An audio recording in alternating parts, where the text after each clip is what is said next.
Okay, I'd like to welcome all of you to the, what month is this? This is September, I think. September. I've had a rough couple of months. But anyway, I'd like to welcome all of you to the September meeting of the Metropolitan Washington Old Time Radio Club. I'm your club president, Edgar Russell, and I'd like to welcome all of you here tonight. And I'd like to first say, do we have anybody here for the first time, or anybody who hasn't been here in a long time? Please raise your hand. And if you'll stand up and tell us who you are and how you found out about the club. Well, I'm Norton Beckerman, and I participate in a writers group with Edgar is also chief person there. Well, I'm one of many talented people. Well, many people there. Well, yeah, so he put it well. He's one of them. He's a very talented person, and I really enjoy it. And he mentioned this and invited us to come, and so here I am. And thank you. Welcome. And I'm Diane Beckerman, and I'm with him. Welcome.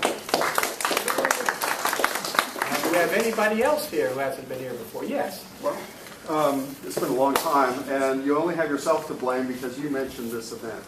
And I said, I've got to come. So, Well, good. Ron Planting. Well, welcome.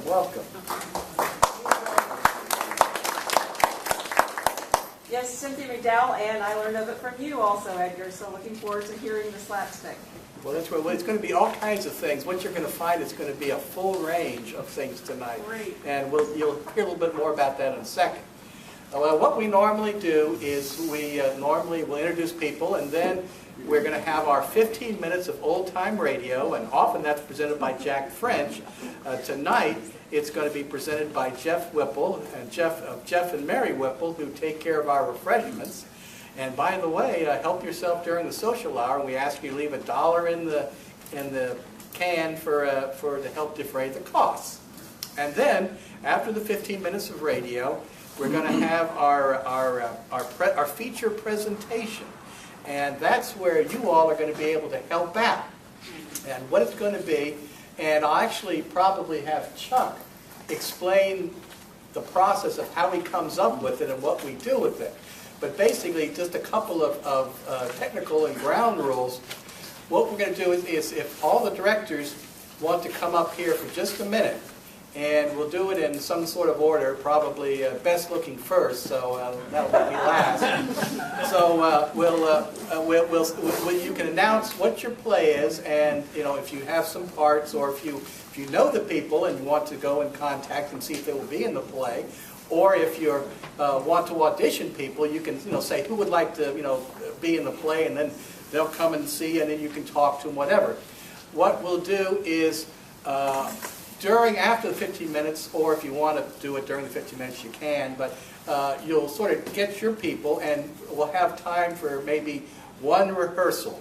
That's part of the charm of this, but basically they come out pretty darn good, and then we'll do them in order. Now, first, I better ask how many people have a story that they would like to present tonight. Raise your hands. Okay, we got 1, 2, 3, 4, 5, and we got Mark Anderson, which is 6. Mark is a member of our club who doesn't live in this area now. He produced this play in '09, and we ran out of time, and he wasn't here that evening because he had already moved. So if someone would be responsible, that's why I opened with the sound effects from '09 instead of tonight's. So save those. Now, would somebody we like will to? need someone to kind of put this together. Would someone like to be an instant director? And what you need to do is look at his script here so you get an idea. Does anybody want to do that? Please. He really wants it to be done badly.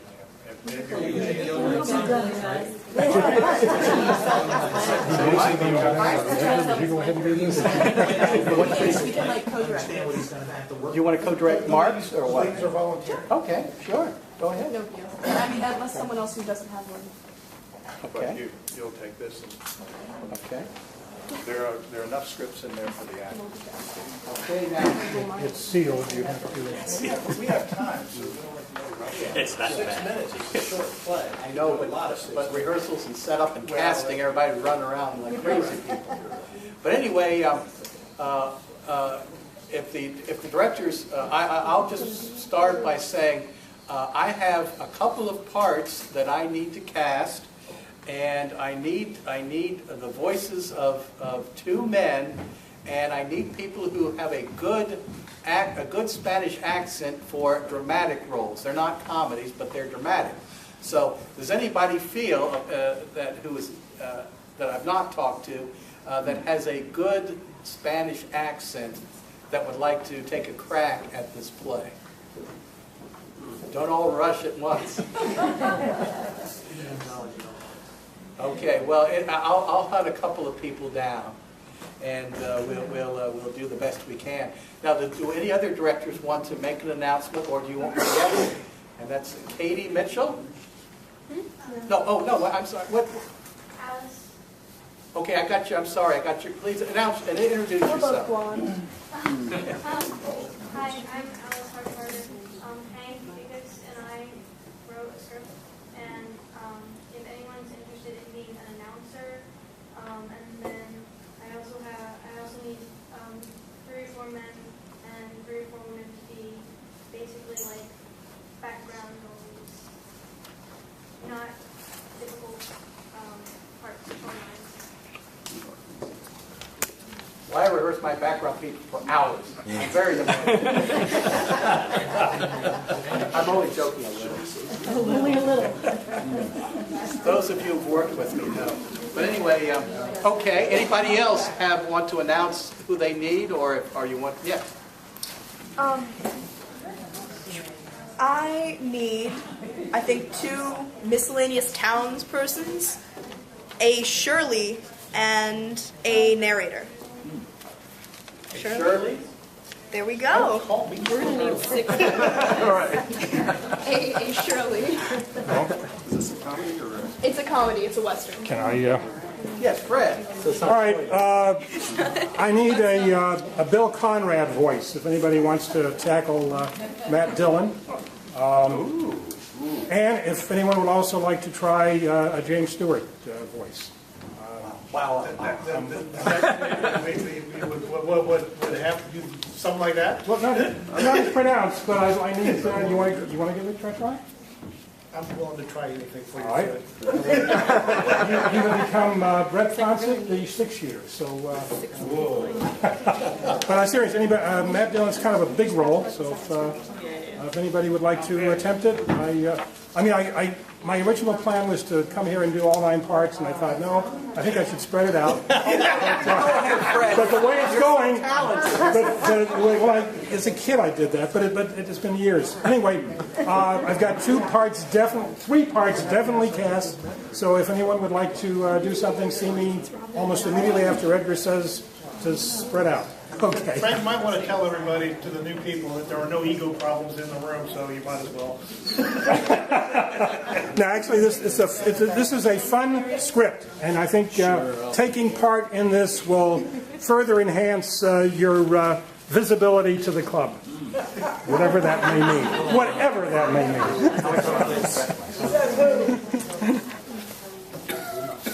Edgar, where'd you go? Okay. All right. I'll be right back. Right behind me. Are we now breaking into little sessions? No, you've got the thing to do, right? Okay. Hey, can I just go ahead and start my 15 minutes, or do you really want to introduce me?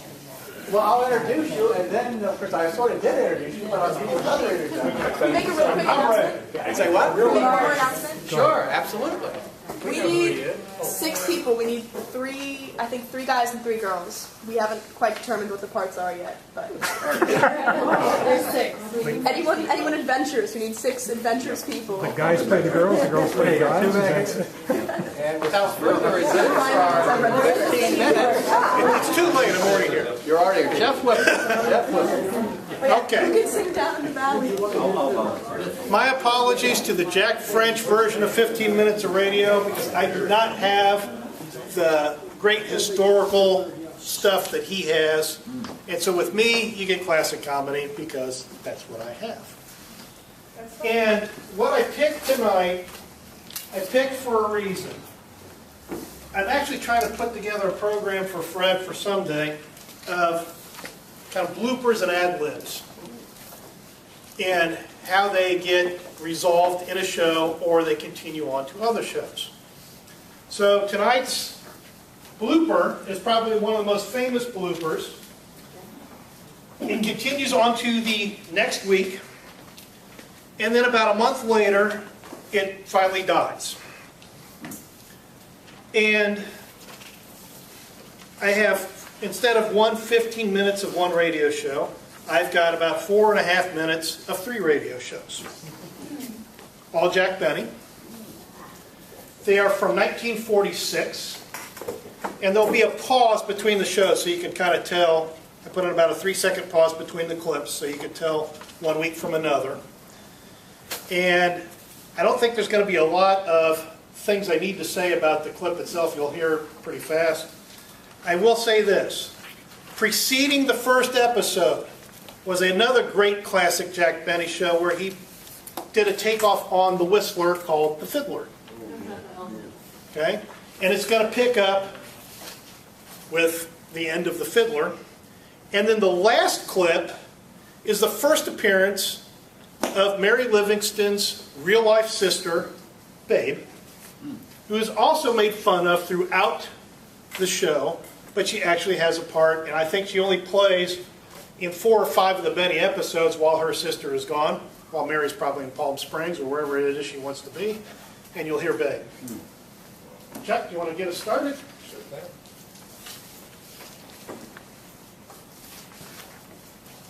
Maybe.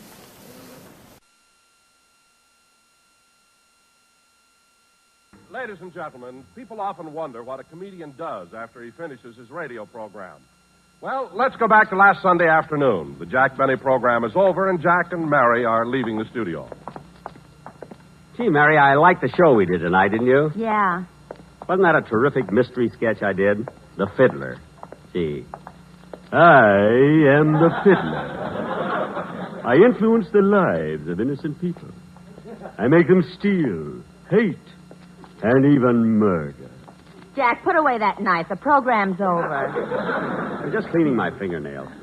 Anyway, I thought it was a wonderful sketch. What are you laughing at? I'll never forget the look on your face when you opened the door where you thought the murderer was and found the quartet instead. Oh, yes, them. You know, Mary, those guys are driving me nuts. I wish there was some way I could get rid of them.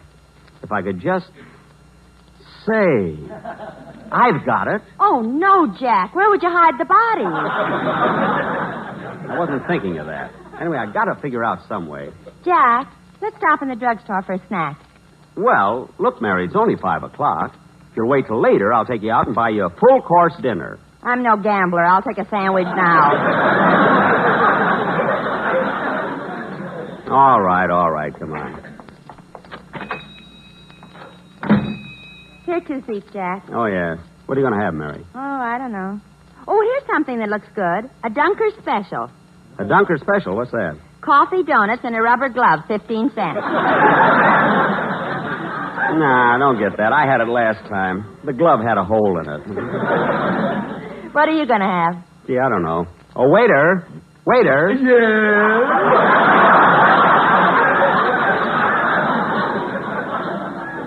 Oh, him again.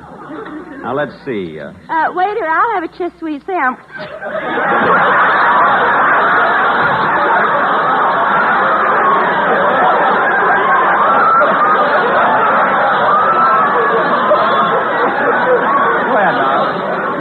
She'll have a Chiss Sweet sandwich. Waiter,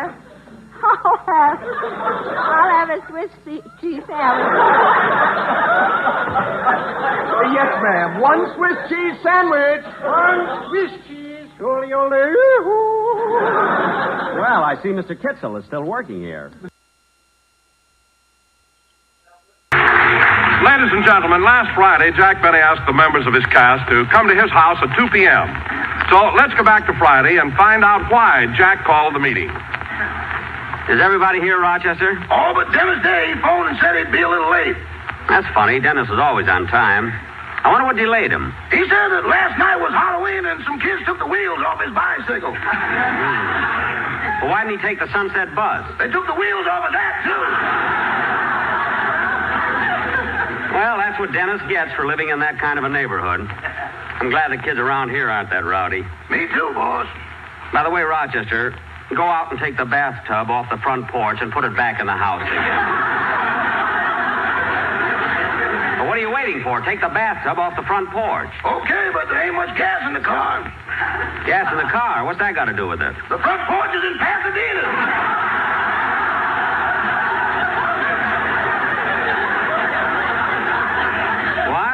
Pasadena's in Pomona. You mean the kids? No, the wind. Oh, stop being silly and do what I tell you. Yes. I'm going to the library and talk to my gang.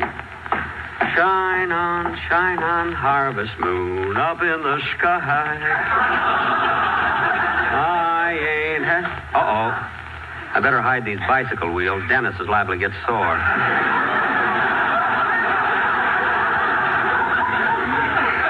Put him in the closet. I ain't had no lovin' since January, February, June, or July. La, la. The other months weren't so good either. Oh, well. Hi, kids. Hello, Jack. Hiya, Jackson. Say, I'm glad you're here early. I've got great news for you. You too, Polly. Now, kids, I want to read you a telegram I received this morning. Dear Mr. Benny, I heard your program last Sunday, and of all the stinking... Whoops, wrong telegram. Hey, where's that other one? Don't take a chance. Maybe you just read the good one. No. Here it is. Dear Mr. Benny, since everyone is talking about your programs this season, we are sending our photographer to take pictures of your group. If convenient, please have them all at your home Friday, November the 1st at 3 p.m. Signed, the Associated Press. The Associated Press? Gee, our pictures will appear all over the country. Pictures? Gee, I wish you'd have told me I'd have had my sweatshirt pressed. Bill, just be happy the pictures aren't in color so your red eyes won't show. Say, if the photographer's going to be here soon, I better make my face up. Oh, Don, hand me my purse, will you please? It's on the chair next to you. Here you are, Mary. Thanks. Gee, that smells wonderful, Mary. What is it? Money.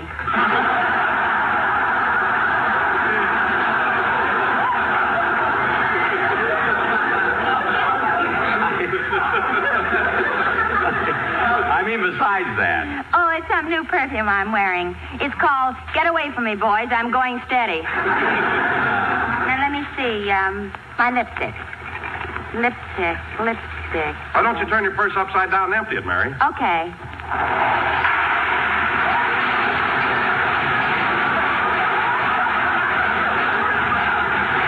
Mary, empty the rest of it in the hall. This room's filled already. What a lot of junk. And look, 3 Chiswee sandwiches.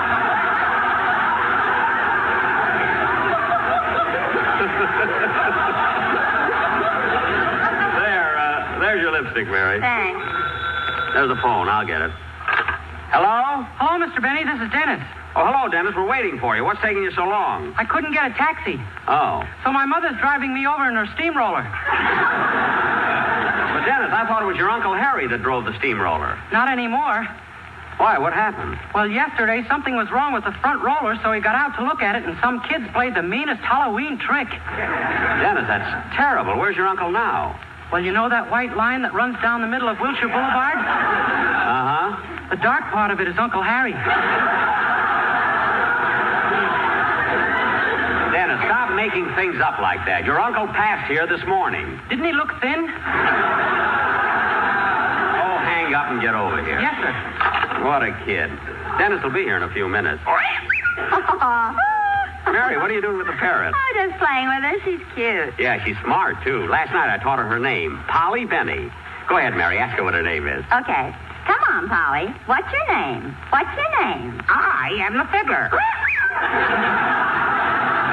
Oh, fine. She got that listening to the radio. Polly want a cracker? Polly want a cracker? Polly want a Chiswee sandwich.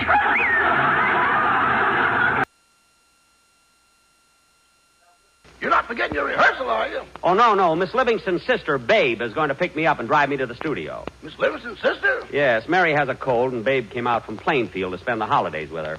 Now, Rochester, bring me that package with the shoelaces. I'm going to stop by the store and exchange them. Yes, sir.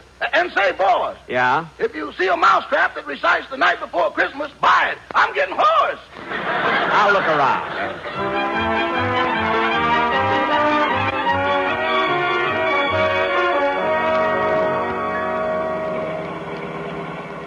Yeah, I'm glad Mary's feeling better today, babe. Yeah, she'll be all right in a couple of days. Good, good. Nice delivery.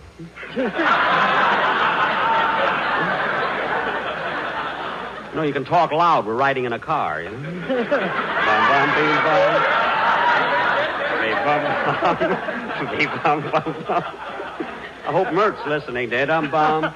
Gee, it's a nice... Babe, put on your brakes, quick. There's a car coming right for us. That's going the other way. It's a new Studebaker.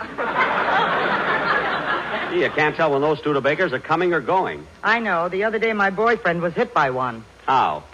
Well, he was standing on the corner trying to figure out whether it was coming or going, and the darn thing went sideways. Well, what do you know? Hey, there goes another one. It's a cute car, isn't it? There's so much glass. Yeah, looks like a Silex with wheels. Yeah. Well, another star is born.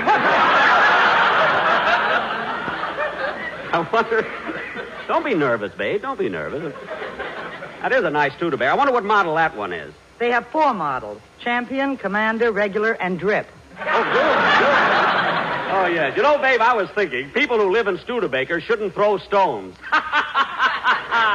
Oh, Jackson, you keep this up and you'll have your own show, too. Yes, sir. No wonder my mother hates you. You should read some of the stuff your mother writes about you.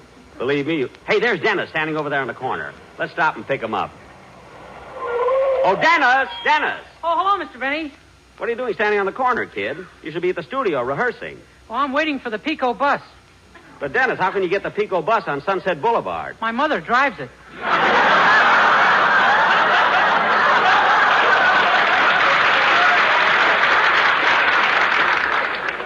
Oh. And it doesn't cost me anything to ride either. It doesn't? No, Mother pulls the bus up to the curb and shouts, "No charge for babies in arms!"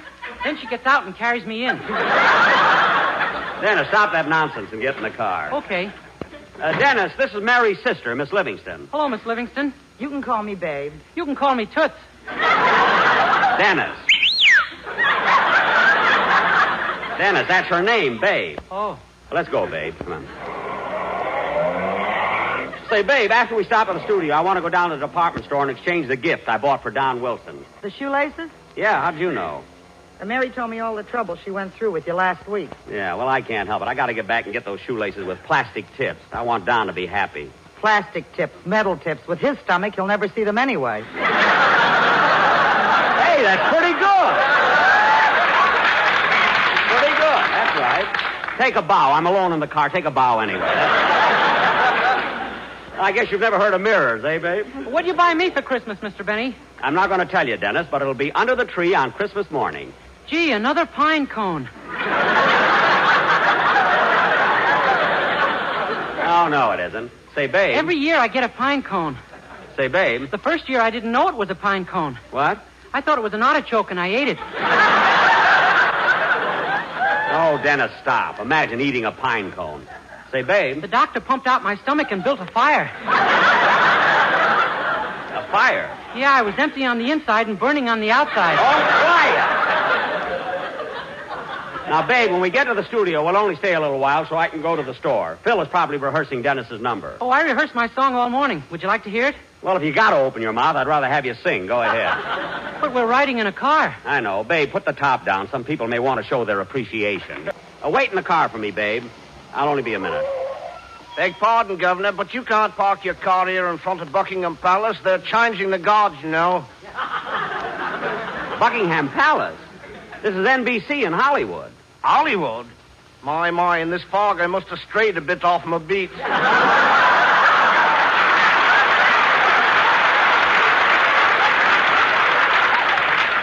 You certainly must have.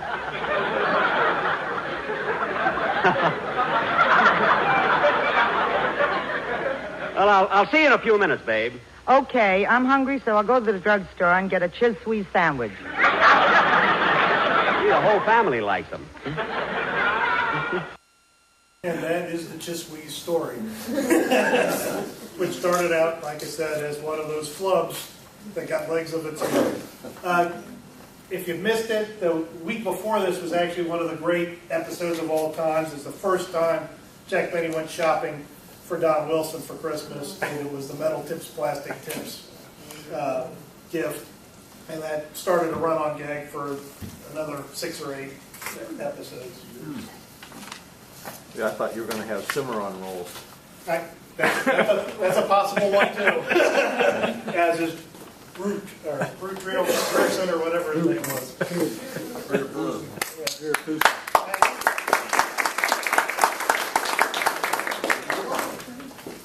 Thank you very much, Jeff. A very good choice. And now, I guess that we should have the rehearsals begin.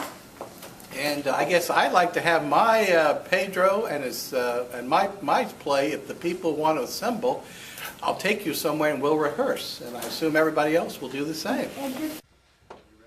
Ready. Trouble, a Max and Lucy adventure by Katie Mitchell. Created with the help and guidance of Charles Langdon, Dave Aim, and with the Metropolitan Washington Old Time Radio Club. Written using a sound effects pattern created by Charles Langdon for the 2011 six-minute radio play competition. And now, Trouble, a Max and Lucy adventure. The sky is just darkening over the small, dusty train town of Copper Pass. As the last of the town settles into their respective beds and bar stools, Max and Lucy barrel past the train station with more than their usual youthful exuberance. I can't wait to see the look on their faces when we say we got tonight. Can you believe it was Shirley's son sneaking around like that? I don't know, sis. I really think we ought to. You're right. We might as well stop and tell folks at Shirley's restaurant on the way. They have a right to know. I don't know what we'll tell Shirley, though. Let's stop in. We'll go to the sheriff in a minute. Lucy, I still don't think we should have left him tied up to that tree. What about the wolves? You hush up. We're heroes. He deserved to get nibbled on a little. Why, I bet you he even stole my missing silk ribbons, the low-down son of a... Oh, no. Here comes Shirley. Now, you be careful what you say and be quiet about it. I don't want to upset anybody. Get down off that table. What are you doing? You'll all be pleased to know that as of 20 minutes ago, the low-down thief who's been plaguing the honest citizens of our town is in custody, thanks to the quick thinking and finesse of myself and my brother Max. Woohoo! Right. Whoa! You got the guy that stole my hedge clippers. No, Bill, I borrowed those from you last weekend. Wally also stole my wagon and my daughter's pet cat. And me wife. What on earth is that supposed to mean, Earl? I'm right here. Bill, I think you left your wagon by the Stillwell Depot a few weeks ago, and your pet cat ain't stolen. It's been tearing through my garbage every night now. Now, what on earth is going on here? You can hardly hear Jimmy playing my beautiful new Steinway piano. Max, Lucy? Ma'am, we've just saved the town. Lucy, this dark, ominous shadow was skulking around our house, trying his best to look in our windows to break in. He must have heard that Ma and Pa went down into town, and he figured he could just make off with our stuff. Well, just as he had his hand on the door, I jumped out and knocked the man off his feet. I sat on his chest while Max helped me tie him to the... He must have come up to the house after my son Nigel came over to check on you all. I sent you up some of my best brisket over with him for your dinner. Oh, my word, you two look white as ghosts. Oh, no. Now, Max, you tell me exactly what the two of you did. Who do you have tied to your papa's hitching post? Well, it was kind of dark, Miss Shirley, and we didn't know exactly who it was at first. It was just an instinct. He looked like he had already stolen some stuff. We didn't know it was Nigel. You did what to my son? I knew it. That greasy little Nigel. If I see that rat-faced boy anyway, I don't know what I'll do. I want my hedge clippers. Bill, I already told you. You fools! Nothing's missing but your common sense. There ain't no thief. You're just going stir crazy. I'm closing the restaurant. Pay up and get yourselves out of here. Ain't that po-faced little creep at Max and Lucy's house? We could interrogate him right now. Yeah, let's go get him. You all get back here. Ugh.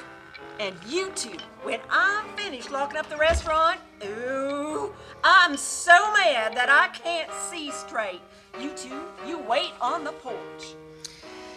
Isn't that the craziest thing? I guess we didn't actually have a thief after all.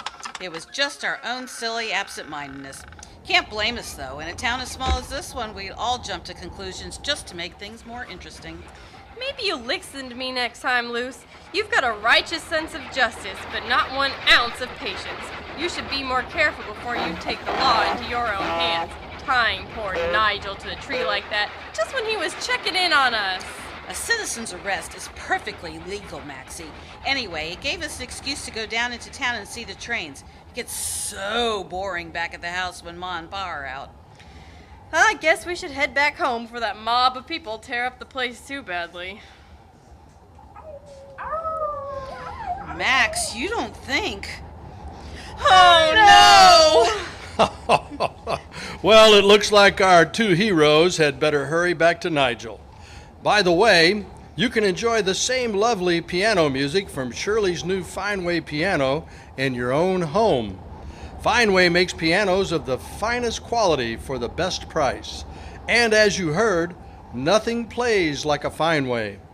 Tune in next time when the twins get into more trouble. Good night.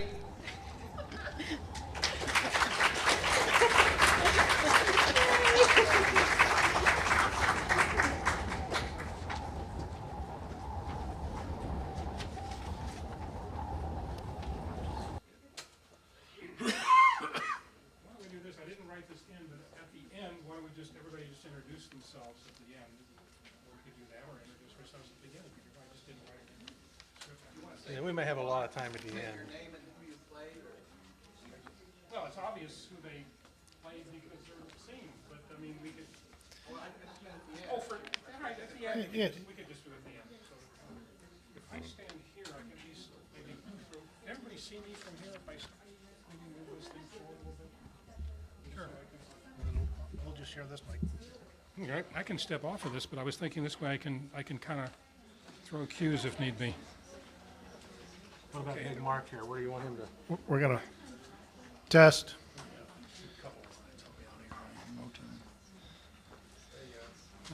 Chuck, you let me know when we're set and I'll... You need me? Yeah. Okay.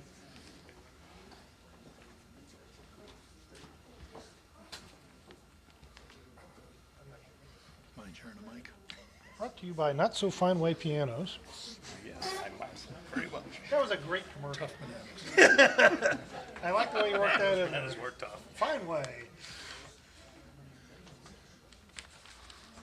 It was creative. It was a creative use of that.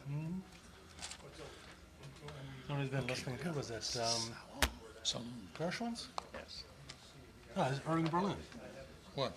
I love a piano. It's a fine way to treat a Steinway. Yeah. Irving Berlin wrote I Love a Piano? I think so. You darn. I'm trying to remember who it was. I mean, the guy was prolific, but that seems a way out of his usual range, although he wrote Rialto Ripples. So.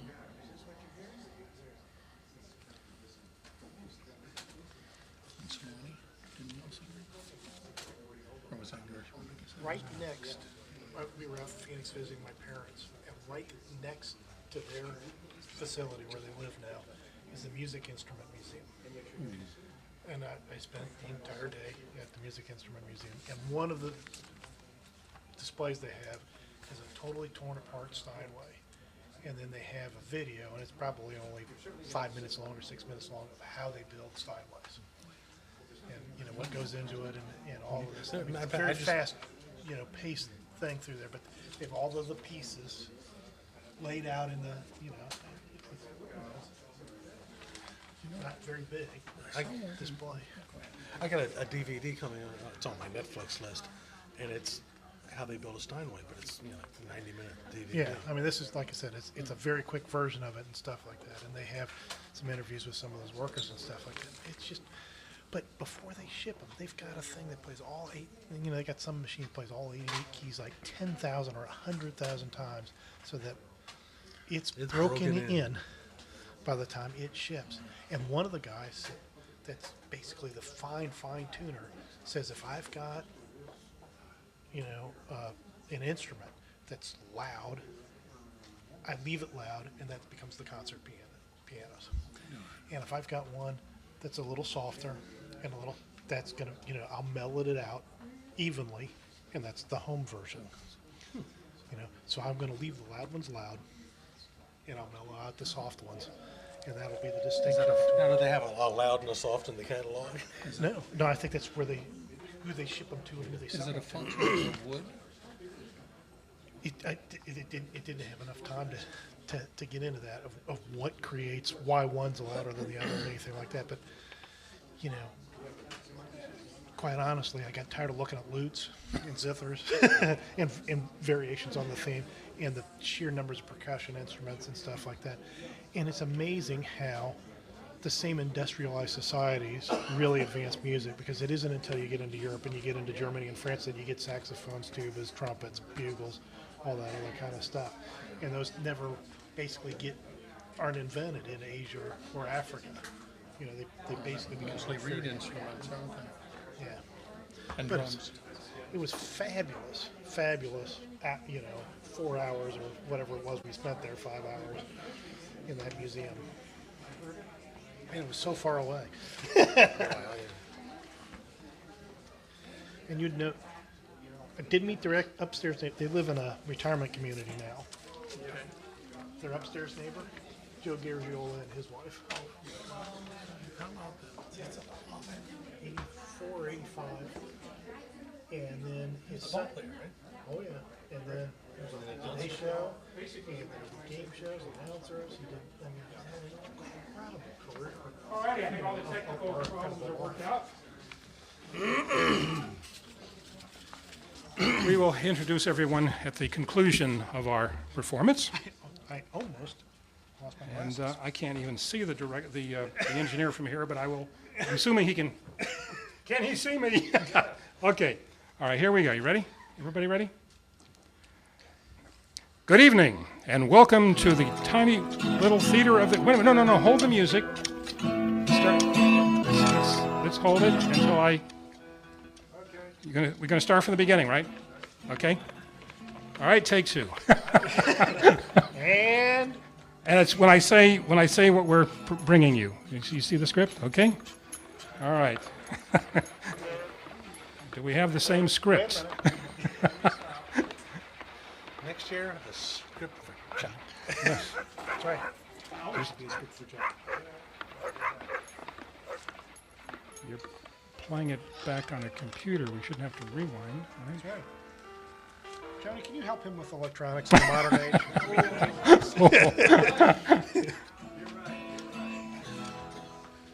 Not that I'm saying anything. All right, I'm ready. You're ready. All right, let's give it a second try. Good evening, and welcome to the Tiny Theater of the Air. Tonight, we bring you Cliché. As our story opens, a tall man wearing a small badge, riding a big horse, is arriving at the Last Drink Salon. Saloon! In the town of Nowhere on the map, Kansas. It's just not like Chester to ride off and not tell me where he's going. I think I'll mosey into this little salon. Saloon! Saloon for a drink and ask if anyone has seen him. Yeah. What is that child doing over by the salon? Saloon! Golly willikers! My daddy asked me to walk my dogs, but I think they're walking me. Come on, you huskies. You don't want to drag me into the salon. Saloon! Kimosabi, look over there by swinging doors. That look like some kind of marshal.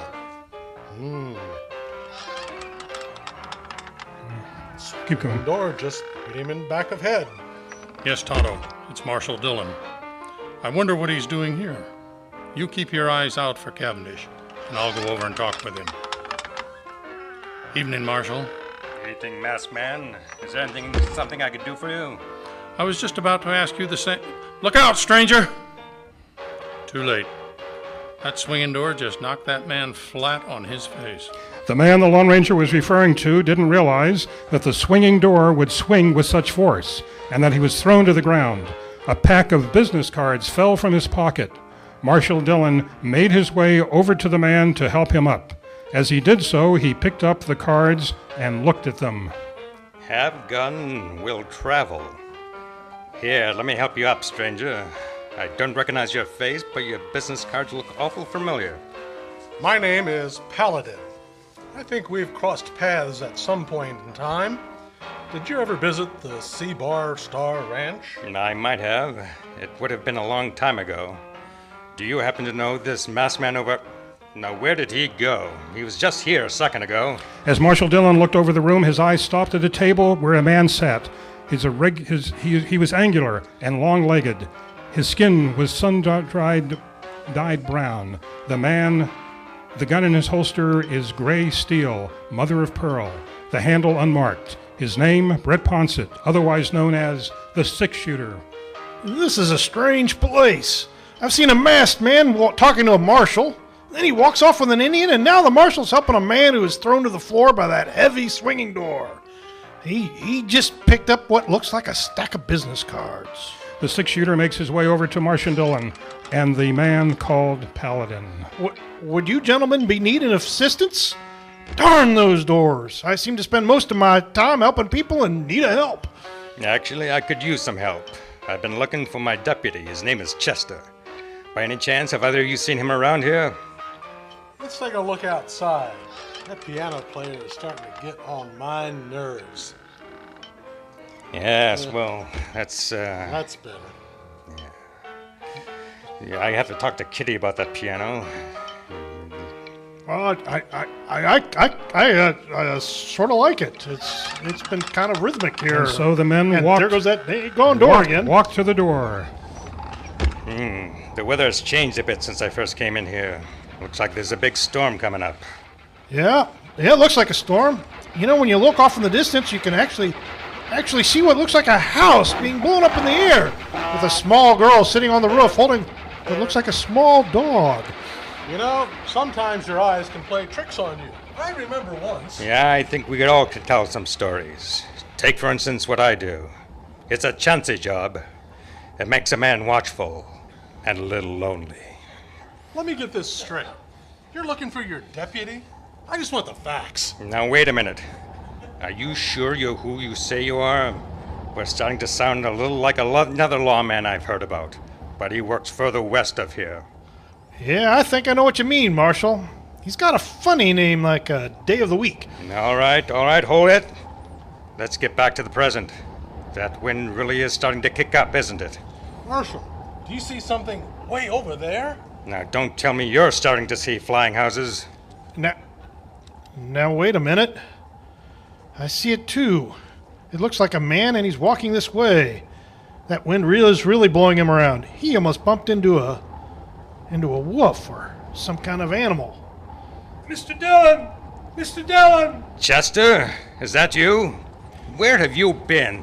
I've been looking all over for it, Mr. Dillon. Honestly, I have. Been looking for it all over, and I just can't find it. Can't find what, Chester? The script, Mr. Dillon. I looked everywhere, and I can't find it. I think we've been canceled, Mr. Dillon. All of us. It's that wind. It's blowing all the airwaves out of control. There's nothing left, Mr. Dillon. It's like we've been blown in the wind.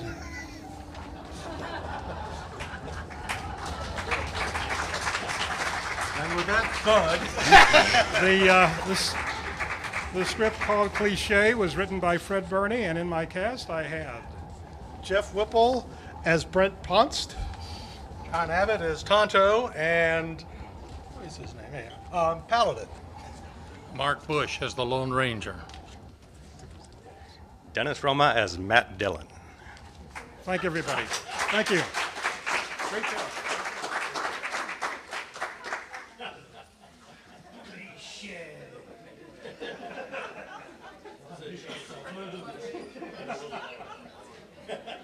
We will auction off autograph strips later. That's an in-joke, correct? Yeah, I know. Only you and I and a couple of others. Yeah. But that's a good idea for raising funds.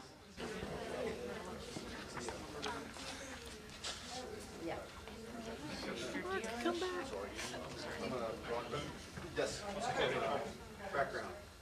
So, you read. I'll be the second one. Do you have a preference? You have a preference? Maybe I guess that's you. Oh, we're not going to share them? There's 3. Well, they're all. Yeah, we got some of the background. Okay. Yeah. Yeah, spread up the back. So you got him. Alice, do you want all of that people in one place or you want to spread? I'm sorry.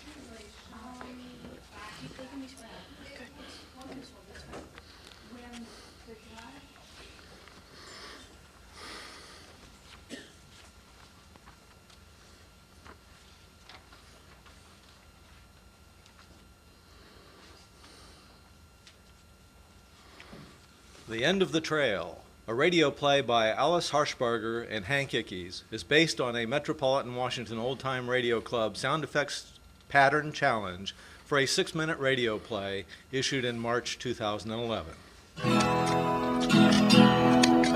Criminal Horses, Maine. Yep, that's Kansas City. Kansas in the early 1900s. It's not the Old West anymore, but it's still pretty close. There's still lots of horses around here, and yeah, you still see occasional trail team bringing cattle into the stockyards, but the railroads are here now, bringing them in from who knows where. And we're starting to see some of them newfangled automobiles around here. They're being shipped up the Missouri from Chicago and Detroit. Dogs don't like them. They can't scare them like they can horses. There's nothing like real horses and real trail hands for herding cattle. And I need trail hands now. I'll have to look in this bar. It's called the End of the Trail. Huh. There's a name for you. Let's see. Any trail hands looking for a day's work? I got a herd waiting south of the Kansas River, and I got to deliver them. See you later, maybe. No luck there. That's for sure. Ah, wait. Here comes somebody who just might. Hey, fella. You a cowhand? Yep. You looking for work? I got a herd over across the Kansas to deliver. Hey, where you going?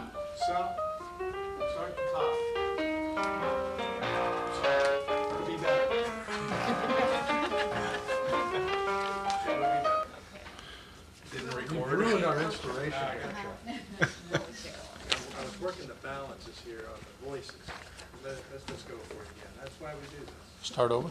Yeah, go from the top.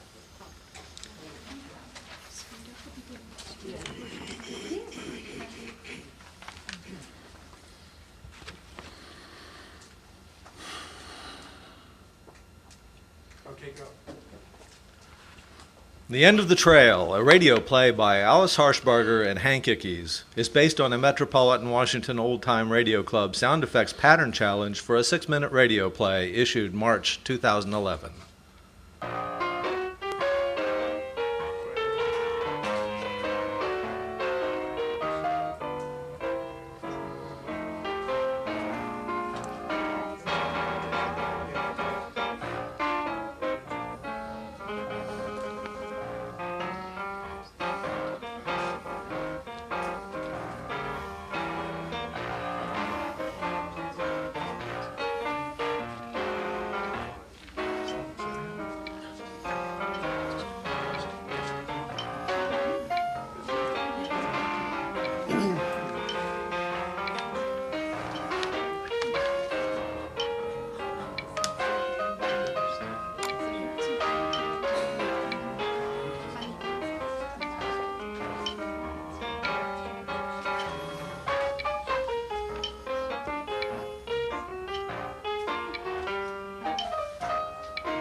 take two.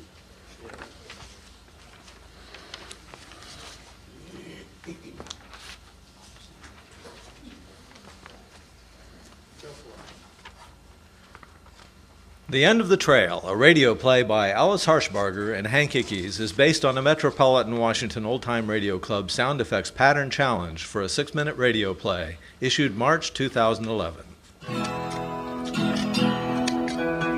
Trimming a horse's mane, yep, that's Kansas City, Kansas, in the early 1900s. It's not the Old West anymore, but it's still pretty close. There's still lots of horses around here, and you see the occasional trail team bringing cattle into the stockyards. But the railroads are here now, bringing them in from who knows where. And we're starting to see some of them newfangled automobiles around here. They're being shipped up the Missouri from Chicago and Detroit. Dogs don't like them. They can't scare them like they can the horses. There's nothing like real horses and real trail hands for herding cattle. I need trail hands now. I'll take a look in this here bar called the End of the Trail. There's a name for you. Let's see. Any trail hands looking for a day's work? I got a herd waiting south of the Kansas River, and I gotta deliver them. See you later, Take it easy, dog. No luck there, that's for sure. Oh wait, here comes somebody who just might. Hey fella, you a cowhand? Yeah. You looking for work? I got a herd over across the Kansas to deliver to... Hey, where are you going? Well, at least he could have said no thank you. Downright impolite. What's happening here? Trail hands that don't want to work? Excuse me, ma'am. You talking to me, cowboy? Yes, I am, ma'am. Aren't there any trail hands around here? This is Kansas City, for Pete's sake. Sure, there's trail hands. At least that's what they've been calling themselves. Well, I gotta find some to help me get a herd over to the stockyards. I get within a day's ride of here, and I lose the hands I had. Big mistake giving them a cash advance on their pay yesterday. I couldn't have gotten even this far if I hadn't done that. Well, cowboy, we're in the 20th century now. Not so many folk who want to work long, dirty, stinky hours for peanuts no more. Not to mention that most of the time there's no beer, whiskey, or girls out there on the prairie. It don't surprise me none. We got factories now here and theaters and opry house. This place is downright civilized, and it's lots easier to punch a clock than a cow. What next? I gotta get a team together, and time's a-wasting. Them cattle needs to be delivered soon. There's no feed for 'em where they are. I can't leave 'em unguarded for long. You never know who'll come along. And I gotta get some new gear. My stuff's so old and cracked it's starting to fall apart. And I ain't had hot food since yesterday. Even the cook ran off with the rest of 'em, and he took the chuck wagon with him. How the heck am I supposed to get that herd? Hey, fella, you a cowhand? Yep. Wall, you looking for work? I got a herd across the Kansas to deliver to... You know, cowboy, whenever you get done with that herd, I could sure use some help. Got a few things to do around here that a real man might be useful for. And you look kinda useful. Hey, somebody's getting their feed.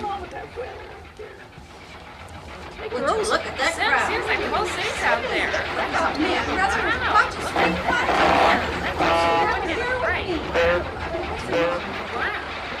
I got it. Lock up, Maisie. Everybody out the back door. What? I give the orders here. I got it all figured out. Everybody out the back door.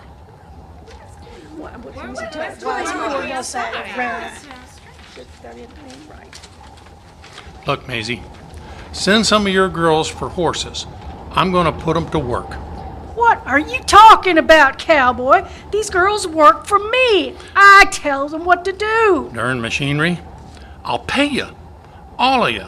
Go get some trail clothes on. What the heck are you doing? Them are my girls. I need him in my bar. What's he trying to do now? What? Who's he trying? Mamie, half of that crowd's going to be hauled off to jail while the police sort this mess out. How much money do you think you're going to earn over the next couple of days from them? The girls will only need to ride a little and just go where I tell them to go. Don't require no book learning. And I said I'll pay you. Yeah! Why not? Okay, you four, get over to the livery stable yonder and bring back a couple of good herding horses, and all of you get changed. Well, most of them out here are tough enough women, they could handle that job. You get that way out here. Anyway, maybe in in 10, 10, 20 years, this place will be civilized, and then what? Who'll need them or me? Maybe I should be looking for another line of work. But what? What Mamie said back in the bar. A lot of truth there. I'm getting tired of long, dirty, stinky hours working for peanuts, with those other guys in the fancy suits really making some money. And I am kind of handy. In lots of ways. You get to be real resourceful when you're out there. No blacksmith anywhere nearby, dealing with broken bones, wild animals. He's not bad looking. Needs a bath and a shave, of course. Phew, I definitely gotta raise the quality of my clientele, and I might as well start with him. Besides, I like to look. Guess the days of my kind of herding cattle aren't long for this world. They're coming back with them horses and the riding gear. Let's get going, cowboy. Okay, girls. All right, let's call them ladies now, cowboy. Okay. Follow me now, ladies. Just walk them horses nice and easy while they get used to you. The End of the Trail was written by Alice Harshbarger and Hank Ickes in answer to a Metropolitan Washington Old Time Radio Club Sound Effects Pattern Challenge. It was directed by Alice Harshbarger. The cast featured Mark Bush as the trail boss, Mary Cole Henshaw as the bar owner, John H., John Abbott, Ron P. as the barflies, and Marcia Bush, Maggie Tomasello, Shamiso M., and Rebecca Jones as the bar girls. I'm Tim Ackard. This has been a Langdon Wanted a Western radio production.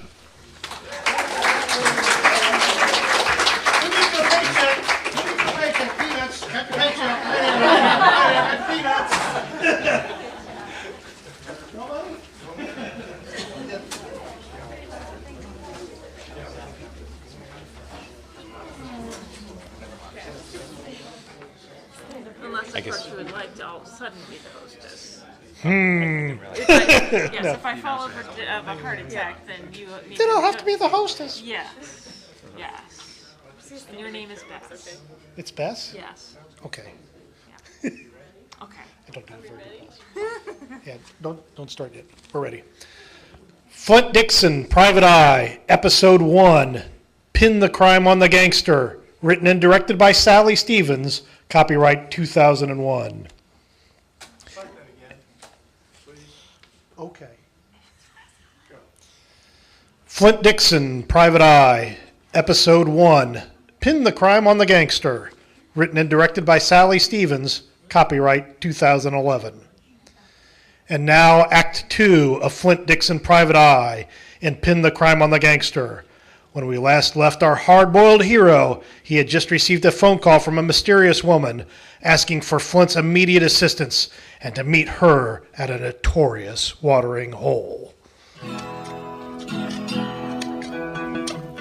After Marlena hung up, I sat for a moment just listening to the radio. Not even sure I was going to help this dame out. It could be a setup, but I'm a sucker for a sweet voice and a promise. I grabbed my hardware and walked out of the office. Gladys had already left for the evening, which was just as well. She'd have told me to stay away from this bad business. It was a busy Friday night. Everyone was out, grabbing a bite or boozing it up. And it was only 7. The directions to the Blue Moon Club took me away from downtown, through a dark and even dirtier part of town. The dingy neighborhood seemed just right for the kind of trouble I was walking into. You lost, mister? Do I look lost? You sure don't look like one of Ricky T's men. But that's none of my business, I suppose. You meeting someone, or you want a table all by your lonesome? I'm meeting someone. Marlena. Oh. Let me see if she's in here, mister. I'm right here. You must be Flint? Well, yeah. I'm Flint Dixon. Let's grab a table then, shall we? My usual open, Bess? Yes, sweetie, it's clean. Marlena led me towards the back of the club, wading through a maze of chairs and tables and cutting through a thick haze of cigarette smoke and dim lighting. I'd have never made my way back to the door if I wanted to. I was too enthralled to pay any attention. So, what's this bad news? Ricky T sent his hitmen after me. I really burned him up when I left a week ago, so he's been after me, through his guys, ever since. Why'd you leave him? He's a mobster, and he started hitting me. For little things, stupid things, things I never even said or did.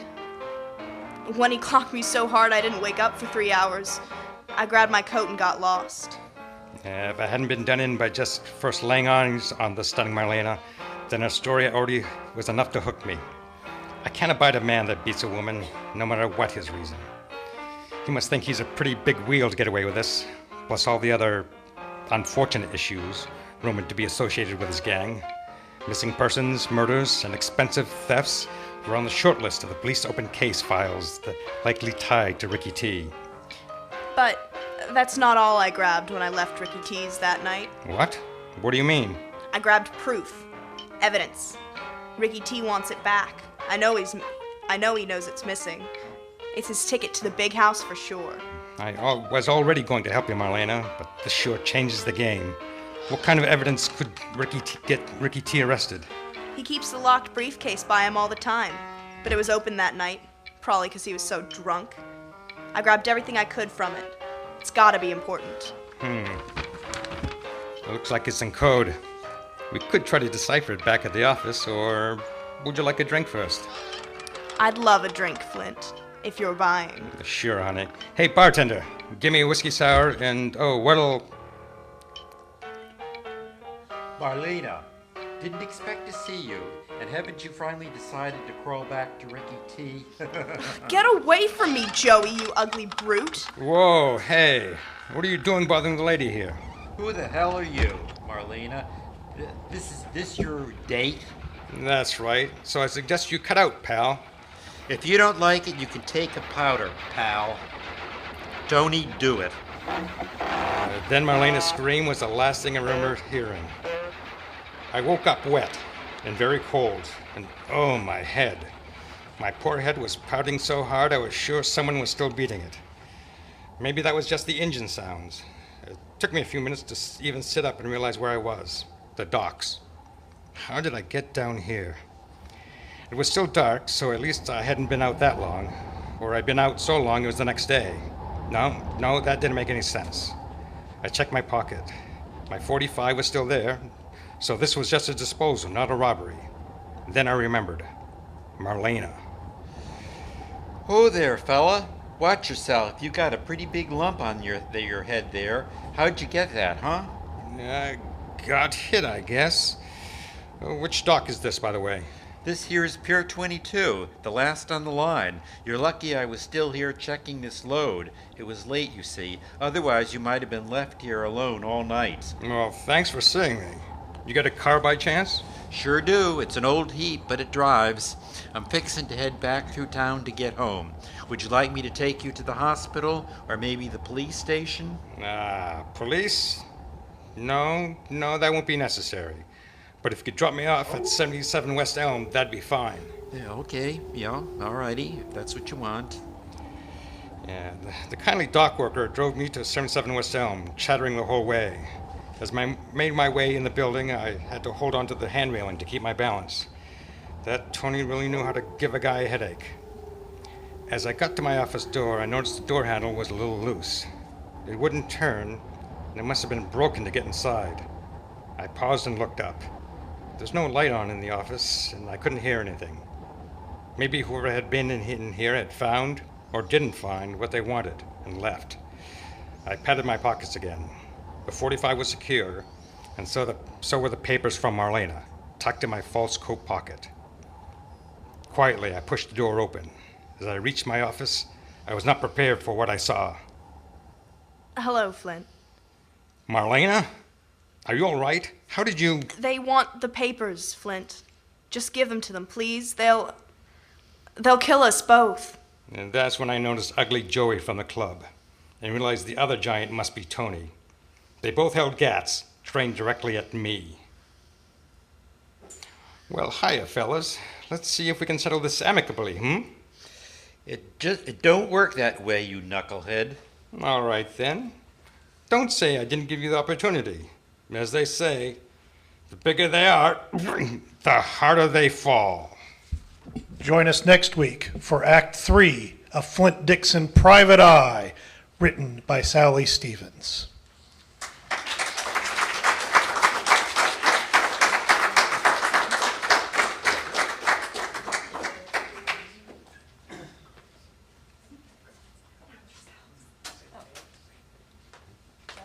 Thank you to my fantastic crew.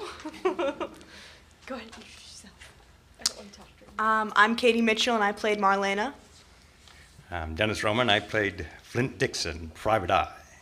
I'm Rebecca Jones. I played both the hostess and Bass, whichever you felt like at the time.